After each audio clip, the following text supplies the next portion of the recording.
Hello viewers, আসসালামু আলাইকুম। আশা করি সবাই ভালো আছেন। নতুন একটি ভিডিওতে আপনাদের সবাইকে স্বাগতম।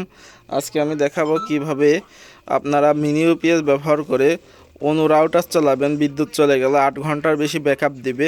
তো সে যদি আপনার ওয়াইফাইটি এরকম আইসিসি অথবা যেটাই হোক, যদি ফাইবার কেবলের তার হয়, তাহলে আপনারা এরকম একটি মিনি ইউপিএস কিনে নেবেন। এই যে মিনি ইউপিএসটা আমি কিনছিলাম 2500 টাকা দিয়ে। এরকম এই মিনি ইউপিএসে দেখেন এইখানে তিনটা আছে। একটা হলো 5 ভোল্ট, 5 ভোল্ট, 9 ভোল্ট, 12 ভোল্ট। তো আপনার এটা হলো 9 ভোল্ট, এটা 12 ভোল্ট।